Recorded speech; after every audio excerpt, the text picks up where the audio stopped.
came out in the tax law of 2017 to try to encourage people to invest in underdeveloped, underprivileged areas of the country. And so those are designated qualified opportunity zones. If you were in the old program and you owe your taxes in 2026, you didn't get any break. You still have to pay your capital gains in 2026.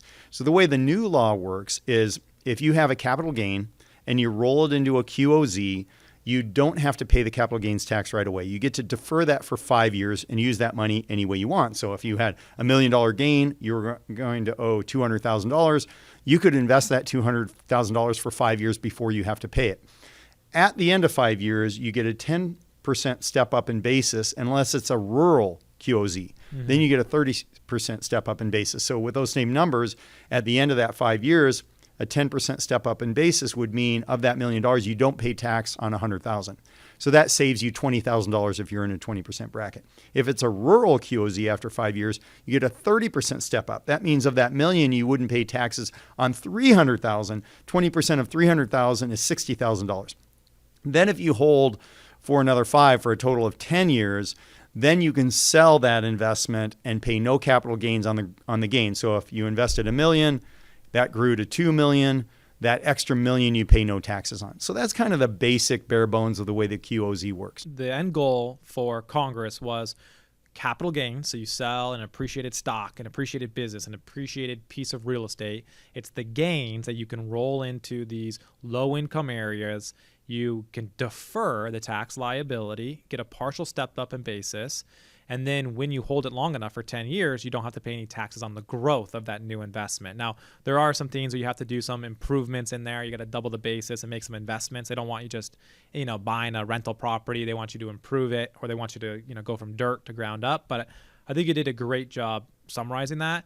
Where I've seen QOZs be the best is really when I think about it, it's going to be real estate operators and developers, because they can go buy some dirt, they can go ground up, and they can roll over these gains, and then they can pay no taxes if they hold that property for 10 years. And so in my experience, it's really these developers, these real estate professionals. Then let's talk through that a little bit, because I think that it's not just the deferral of the gain, which is okay, that's nice, you kick the can down the road. But if you then buy a property or you buy dirt, you can then take out some leverage, and then you can do depreciation. You can stack some of these strategies we talked about last year and then pay no taxes out on the back end. How would an entrepreneur go about doing that? Wow, that's really good. And yeah, it's very true. So, just like any other real estate development project, they could develop it in the same way. They can take debt from a bank. They can do a cost segregation study, as we talked about on the last podcast, to accelerate depreciation.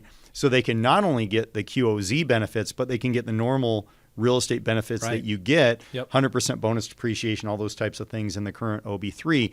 The other thing that's really cool that excites me about the way this works is after you sell, let's say you hold more than 10 years, normally, if you sell a real estate property and you don't 1031 it, there's this thing called depreciation recapture. It's that thing that bites you in the rear end that you don't expect. In this, there's no depreciation recapture when you sell. And I think let's go through an example here. There's going to be a lot of numbers, but I think this will help quantify the impact here. So let's assume that you're a real estate developer. You have a $10 million deferred gain that you want to roll into a rural qualified opportunity zone. So you borrow $15 million, you invest $10 million of rolled gain. So that's a $25 million total capitalization. All right, and you're going to just go vertical, right? You're going to go ground up here. Well, normally, once you put that building into use, you'd write it off over 39 years if it's a commercial property. But with a cost segregation study, you can accelerate a lot of that into the first year. So maybe you've got about $3 million worth of that, or $6 million, probably in somewhere in that range, that you're going to be able to 100% bonus depreciate. So while you've deferred the taxes on that $10 million, once you place, kind of your vertical in year 2, whenever you place this into service, you're probably getting a $3 to $6 million tax deduction again up front. Let this building grow, fill it up with rent or whatever you're doing there. You're going to take some ongoing depreciation, but then in year 5, you're going to have to recognize the taxation. So again, we had that $10 million But since we're in a rural QOZ, we get a 30% step up in basis. So instead of paying taxes on 10, we're going to pay taxes on 7. So that's going to save you, it's going to be a tax due of $1.67 million or so. That's going to, it's going to save you about 600 grand of taxes. Now you want to hold this thing for 10 full years, because then if that property that, again, was $25 million total investment grows to, let's say, $35 million, that whole $10 million of appreciation, no taxes. And normally when you sell that property, like you mentioned, we got to recapture all that depreciation, that $36 million we wrote off. Nope, not here. So that's how you can stack this strategy. And I think it's really, really powerful for those qualified opportunity zones, for those real estate developers, and really real estate is where I see the QOZ benefit being the biggest. I agree. And one pitfall that I see sometimes from entrepreneurs is they hear the tax benefits, they don't know anything about real estate or development, and they throw money in a QOZ investment that gets pitched to them.